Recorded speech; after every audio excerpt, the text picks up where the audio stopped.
Мы ждем заместителя мэра, но, очевидно, он задерживается, и как только он появится, мы предоставим ему слово. Отлично, он уже в дороге, так что вице-мэр появится. Эта панель состоит из большой группы, и у нас очень мало времени, так что мы будем говорить быстро. Первый докладчик, которого хочу представить, Ингерберт Людке Датрап.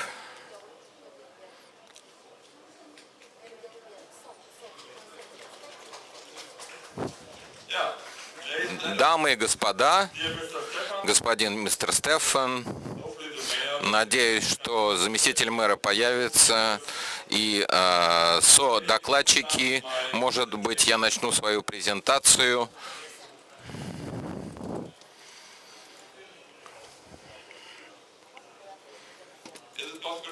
Возможно, начать презентацию.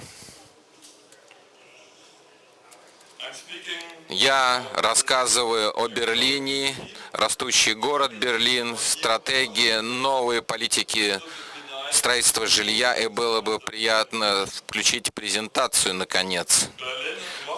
Берлин и Москва рассматривают на долгосрочную программу совместного сотрудничества и будет праздновать 25-ю годовщину, юбилей. Я от нашего правящего мэра Михеля Белона передаю приветствие. Наши города Берлин и Москва имеют общие трудные задачи с учетом того, что оба города растут. И так что есть большие возможности совместно работать над международным сотрудничеством и подходами к развитию города. Я немножко постараюсь объяснить, что это будет происходить.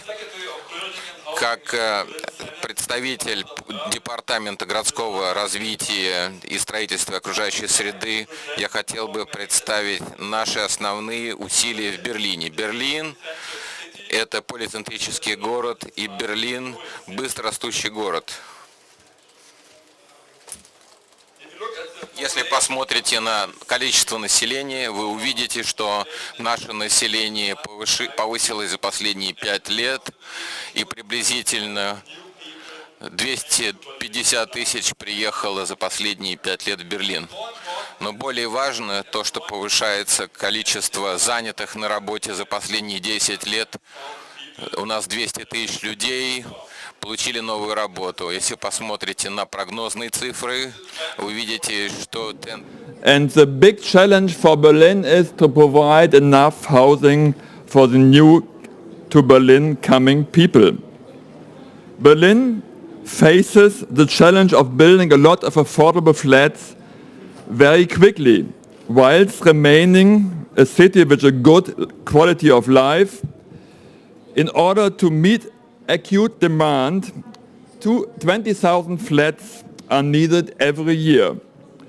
A growing number of inhabitants means more children in schools, more demands in utilities and services, more people in the streets, in the buses, in the underground trains. At the same time, we want to ensure that our neighborhoods keep their particular character. Berlin is known as a tenant city. A specific focus is on the preservation and construction of affordable housing.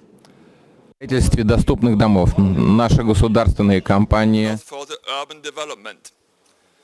Our federal state-owned housing companies own 300,000 rental flats. They have an amount of 18% of the rental building stock. We made an agreement with our housing companies to increase their flats in the next 10 years by the number of 100,000. And this is a very important step to promote affordable housing in the city. In addition to our housing associations, the private sector is a very important partner in the urban development of our city. And we made a model of cooperation, the so-called Berlin model for corporate development of building land. And this model we provide the subsidizing of infrastructure by the private sector, and also we ask the private sector for 25% of affordable housing in their bigger projects. Another important aspect is the building of new city districts. We made a plan in the last month to build 12 new city districts in Berlin. These new neighborhoods arise on brownfield areas in the inner city periphery and some also on the outskirts of the city. And we need these new city districts to give enough place for the emerging growth in the city. But basically, many of our projects are built in the inner city area, on small and bigger brownfield areas, for example, on vacant lots, and new city districts is an additional approach. These new city districts follow a specific concept. It has something to do with the garden city model of Ebenezer Howard. We heard it in the morning in the panel session, and we try to transform his ideas in the 21st century. We built denser quarters, but with a lot of open space. We need well-designed areas, providing the necessary local infrastructure. We want to implement social balanced areas, and therefore we work on the objective to improve mixed-use development. And this is the basic aim of our new city district concept. One example is the Europa City near the main central station. Here we built 3,000 flats, and we built some office areas, cultural and entertainment areas, and it's a really big new city development just near our main station in the heart of Berlin, and it's one of these 12 interesting new city districts, and I'm short of time, and therefore I can give you only a small idea what we try to do in creating new urban space in Berlin with our bigger city developments. Thank you for your attention.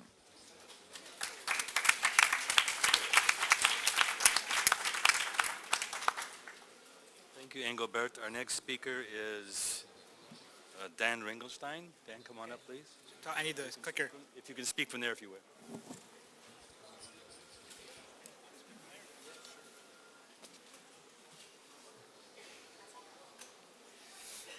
Can you hear me? Yeah? Amazing standing room only crowd. Wow, I feel guilty in this leather chair. You're looking for the presentation that says SOM on the front. Hopefully we have it.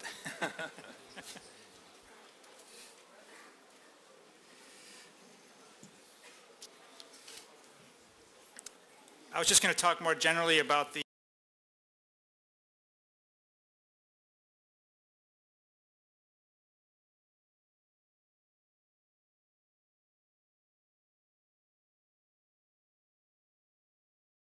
urbanized world we just talked a lot about this morning. We have these challenges as population increases. We have challenges to our climate. There's challenges to our local environments and our natural landscapes and our natural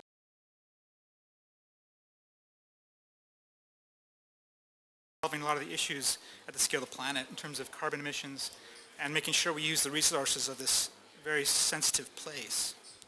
So we've been talking about the need to advance a more positive journey towards making the world a more sustainable and balanced place for everybody and everything. So I think we have to be, and I said this earlier, we have to be passionate about cities and about urban places and about bringing people together. People want to be close together, even in this information age where we can talk to people across the planet at any given time through WhatsApp or Instagram or Snapchat. People do want to be close together. So we really are championing these points that we have to be living in more compact cities where people live closer and work closer together. It should be a place that's healthy and an environment that allows you to thrive and flourish. Tony said this earlier, it also needs to be walkable. People need to be able to get to wherever they're going in a very simple, simple historic means. We don't need a lot of technology to solve that. We should just build closer, compact together. and we need to be distinctive. I said this earlier, I think cities are a large ecosystem of many different layers that we need to address. It's not just about iconic buildings, it's not just about roads and new rail lines, it's about all these different things, and it takes a concert of many to bring this all together. And if you look at different disciplines and how they are working today to address climate change and reduce global carbon emissions, this diagram kind of illustrates the need to collaborate. Architects and interior designers can deal with buildings, but that's only a small piece of the pie here. Engineering and city planning also need to work together at the different scales to solve some of these problems. And more than 3/4, I think, as this diagram is showing, 3/4 of the issues are city related. So it's about working together, not in our own silos. So these are the 9 principles that our practice are really preaching. In all of our work, we challenge ourselves to hit every single one of these going forward. So just quickly, again, making places really livable, meaningful places for people, particularly as we densify our cities, making sure that we're thinking about the person on the ground and the children in the playgrounds. How to make sure that our cities are competitive. What are the unique selling points of different aspects of our city regions, I could say, as well. And how that also is sort of leaks down to everybody in social structures, not just the big business, let's say. We like to champion ecology as the way forward, as nature being the best designer. No matter what environment we're in, we need to work with the land, work with the landscape, work with wildlife corridors, and these are actually meaningful places to bring the green aspects of the countryside into cities. Creating opportunities to bring people closer to where their food is actually being produced and actually sourcing local and sustainable food. Again, a huge challenge. But if we can do that, we'll also reduce the amount of transport that's needed to move our food around. So there's lots of new and innovative ways of bringing urban agriculture into cities. Dealing with life without a car, I think this is the trend. Millennials these days don't really desire to have a car, and different places and different cultures are working through that process. In the emerging markets, people really are trying to have this sort of American dream of having their own car, which is really about freedom. Dan, please. But as you realize what that brings in terms of congestion and the headache of your long workday, people want to be closer together. Eliminating the concept of waste, how we get to zero waste, really valuing water, and planning with resiliency in mind. This is also mentioned. Many of our world cities are challenged with sea level rise, and a big percentage of the world's population is at risk. And dealing with energy, obviously. Thank you. Yeah. Thank you very much, Dan. The mayor has just arrived. Thank you, your mayor. Please, Marat, if you'd like to speak now.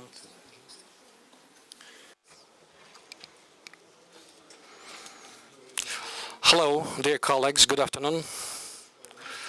I'd like to say a few words to speak about the challenges Moscow is facing, about the solutions we adopted to take these challenges. The main problems to us is transport.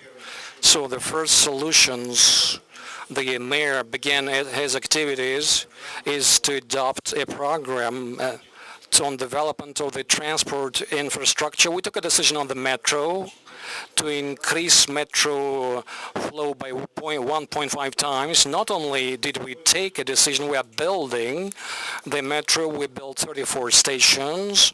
In the 3 years to come, we'll commission more than 70 kilometers of metro and about 40 metro stations. Second is development of railway infrastructure. You all know that Moscow railway station was not integrated into the general system, so our task was to make railway infrastructure a full component of the surface metro.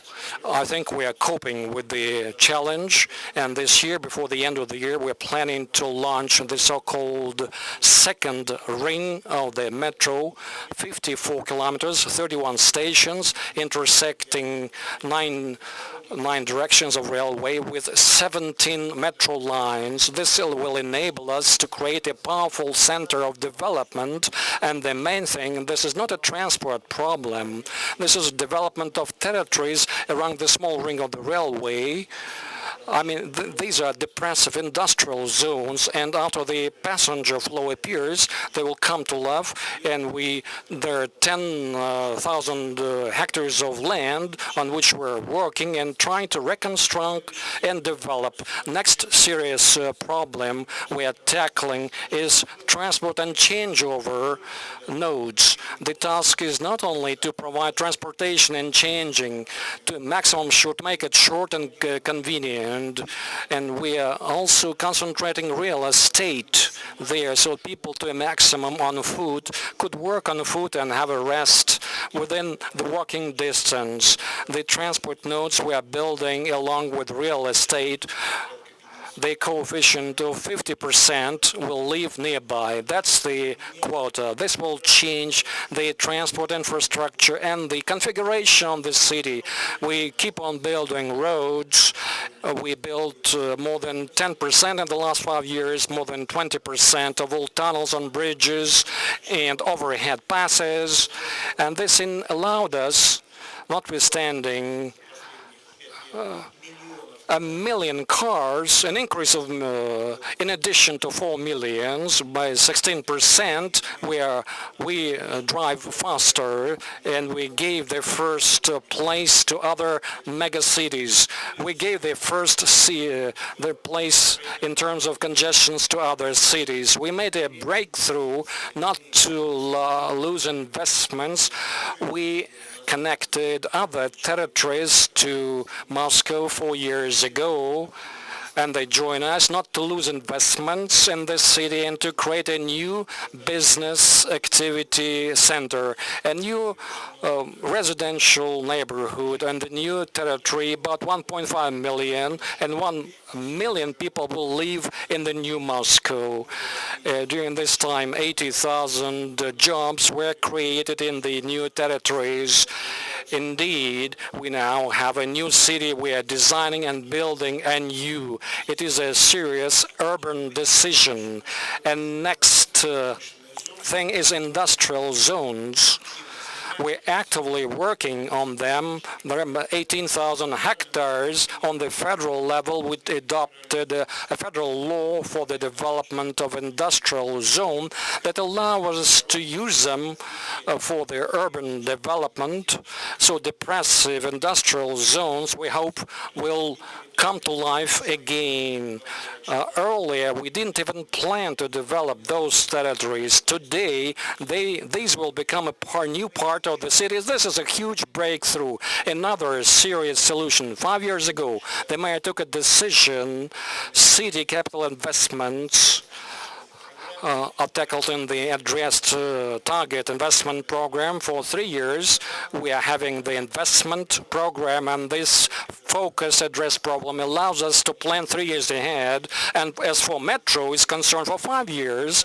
So the target investment program is a sort of a starter to attract investments in the economy. If we calculate all the investments as a budget, we spent about 20%, 80% investment is private. You can see on the screen the volume of investment annually is growing to confirm our plan of urban development. So the challenges and priorities, despite the difficult situation, are increasing. So these are 3 major directions in which we are developing to implement huge urban projects.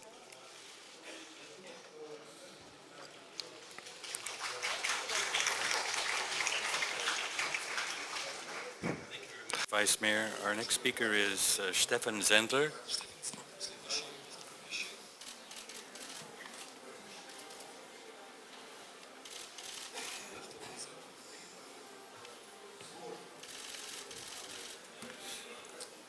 Дамы и госпожа, спасибо для возможности сегодня. Thank you for an opportunity to speak with you today. I hope my presentation will work.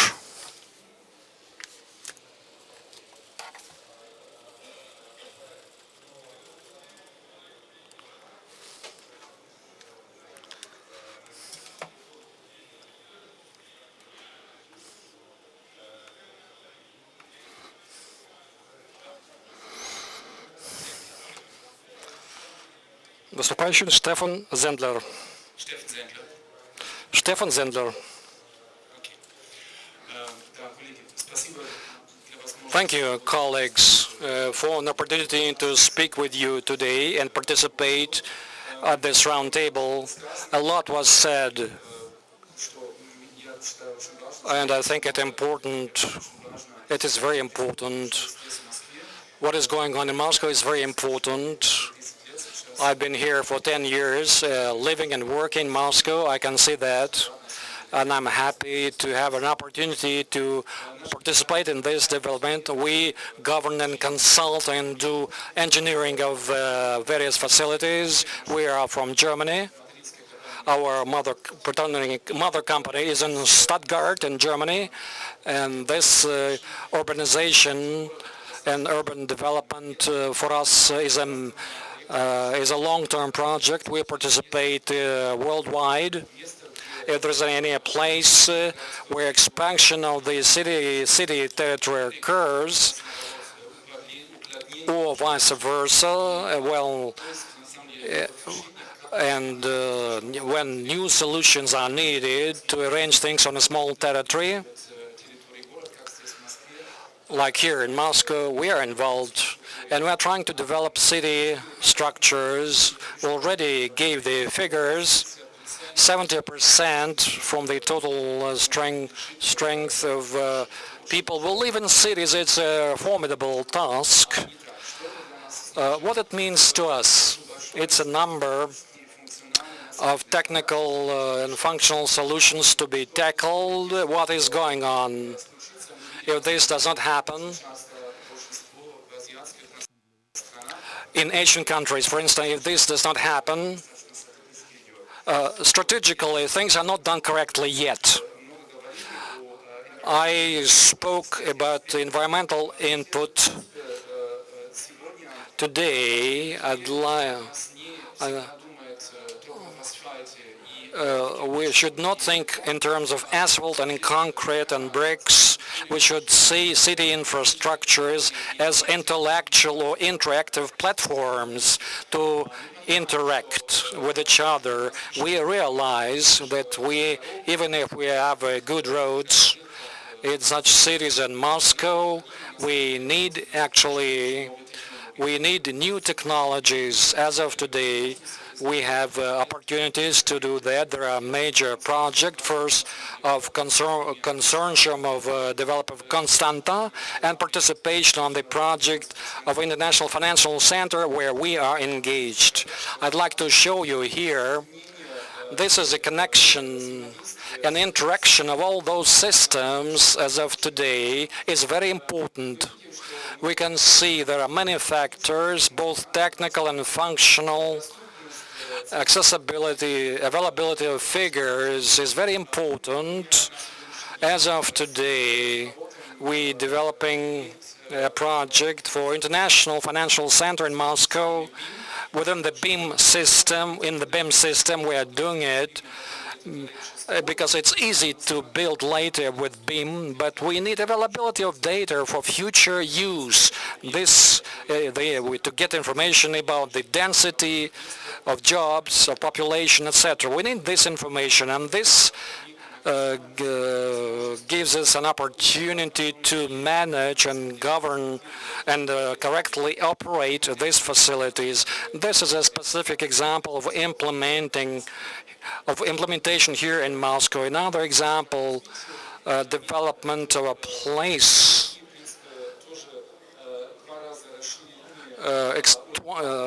Ulaanbaatar in Mongolia, twofold expansion. This is a huge space. So on a similar territory like Moscow, we are developing and we're arranging the transport facilities and we are trying to arrange things to a maximum. It's a big chance to develop the city. It's very important on a conceptual stage to minimize the technical functional components and transfer it to elevate it to an intellectual level for interactive use as a future city. Thank you so much. Our next speaker is Etienne Tricot.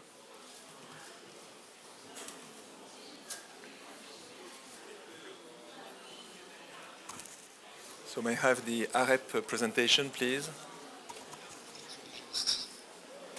Well, good. It works well. So good evening, and once more, thank you very much for inviting me for this panel. I would like today to speak about some new technologies used in large public space design. You know that computer modeling and smart grids and IT are invading the space of the public space, mainly in terms of operation. But what I would like to point out today is how it's also more and more a tool for the designer, for the architect that we are, to imagine the future of these spaces. That's okay. Okay.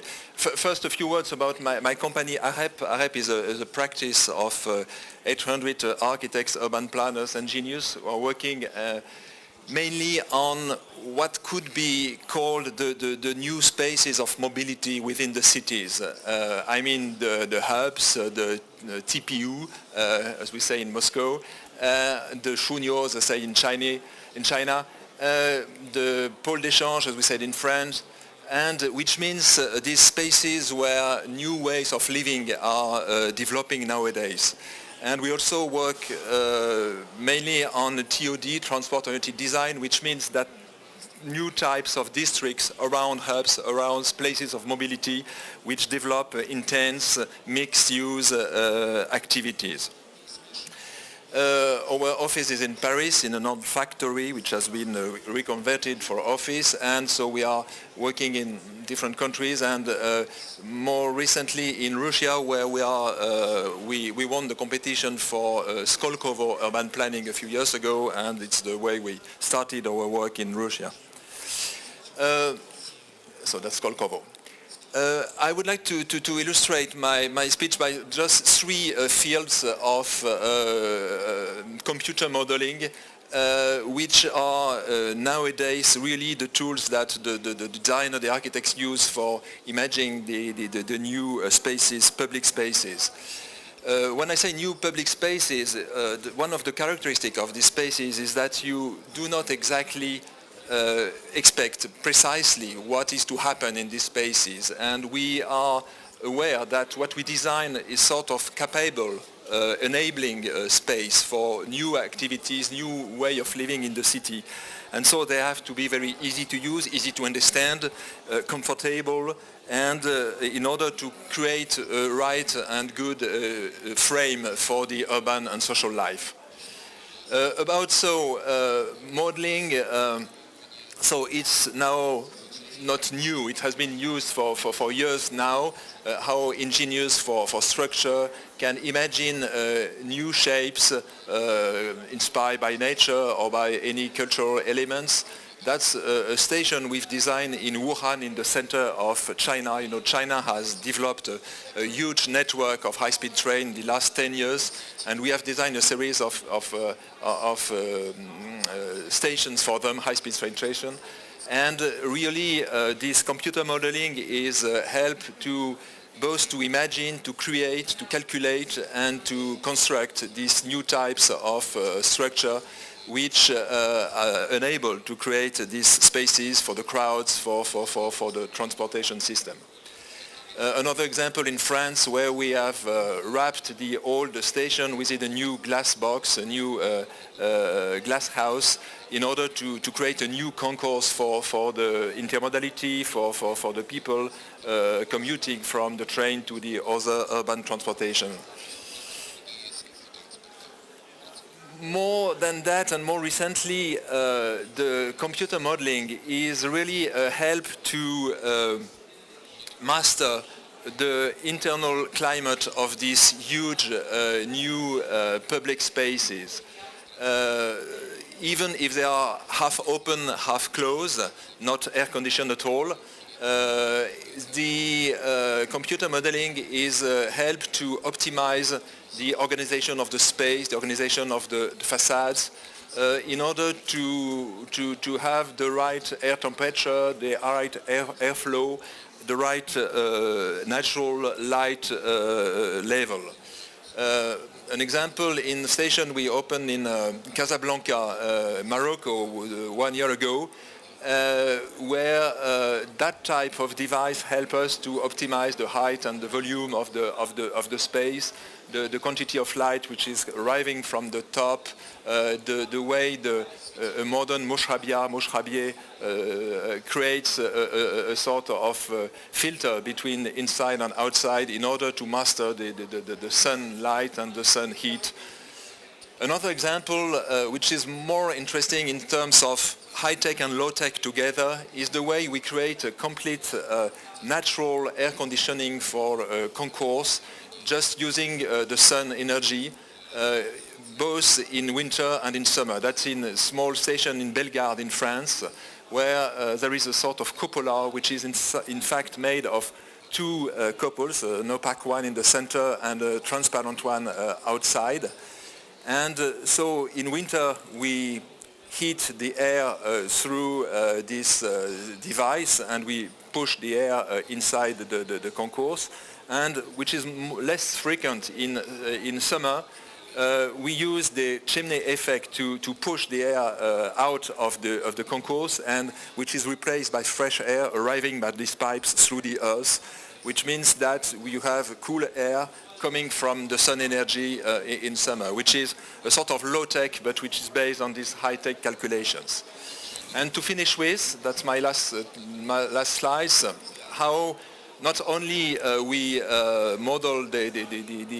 modelize the shape and the internal atmosphere, but also the pedestrian movement inside the spaces, which is of course necessary for big stations which are used for events like the Coupe du Monde de football.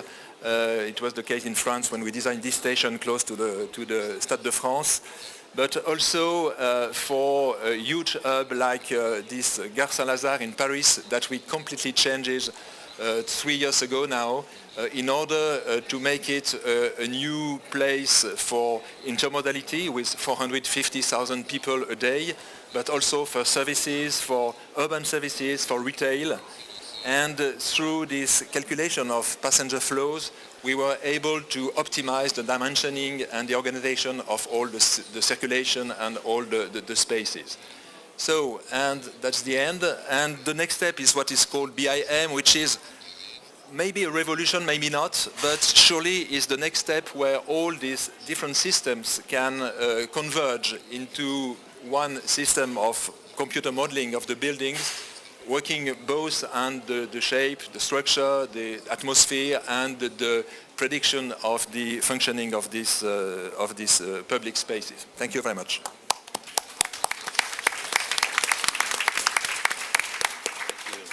And our final speaker is Alona Deriabina, I think, close to that. Да, меня зовут Дерябина Алена. My name is Tirabina Alyona. In 2 words, I'll tell you what is industrial zones for the city. Colossal territories surrounded by defense, impermissible for pedestrians and for transport. In essence, they cut and break the links between neighboring micro-districts, and people who live in these precincts don't know what's happening behind the fences and hardly know what is happening at the neighboring territory, practically located as if on different planets. After industrial enterprises stop cooperation, these zones start living according to special zones, becoming ghettos that also have oftentimes criminal shade. In the process of urbanization of these territories, we certainly believe key objective is not only development of the territory that used to be industrial, now it turns to be multifunctional, but also the objectives to reinstate interaction between neighboring precincts on the left, on the right, on the top, on the bottom. evolving the ground like Symbol. Symbol is one of the facilities where we realize our project, former Serpemolo plant, 60 hectares of land. We realized that neighboring precinct will also make better life in the neighboring precincts, reviving transport social, but improve infrastructural level between neighboring precincts. Simultaneously with this, in our point of view, very actively we develop local partnerships based on example of our piece of land together with the Bauman University that is located quite close, create a physical mathematical lyceum under supervision of this university. I think similar things are also ahead of us in other closely located sports, medical, educational institutions. But development of such large cluster is impossible without serious and very high-class events that help to saturate this territory with the most modern global practices. Fashionable topic is new urbanism, and we're trying to apply part of this new urbanism practices in our territory. And you know well enough about them, but the key of those, multifunctional and diversity, on these 60 hectares we're trying to realize through presence in this territory, different functions, housing function that carries the character of creativity, function that provides a certain business activity, infrastructure activity, public activity. This mix, in our point of view, creates conditions for active social life and in essence serves as the basis for forming new community in both our precinct and in the neighboring territories. The second principle in this territory is diversity of construction. It's not different architectural color, facades, height of the buildings, but also that in such a large territory we can build facilities of comfort class, business class, premium class. At the same time, all people who are located there will use single infrastructure, and the single infrastructure will be of the highest level. And the third out of key principles is evolving of the pedestrian accessibility and green transport systems. In two words, it's all about that everything should be close by and accessible. Ideally should be having to do with the workplaces. Our minimum objective, what is necessary for a human to live, should be no longer than 10 minutes walking away. Developing such principles, I told you about only principal ones, but merging them together, everything we're trying to achieve is in essence to provide high quality of life of people inside of large megapolis, which is city of Moscow. And to do it not for some faceless community of people that is called Muscovites, but to make it so that every person feels that that person gets into this territory. Well, the realization of a large project, oftentimes we're getting used to thinking strategically and globally and global categories and forget about needs of concrete people. Well, with our Symbol project, we try not to forget those, and we try to see how beneficial it is for concrete man. In our point of view, it's the only way in order to make comfortable life in our city, and every resident of the city can feel it. Thank you.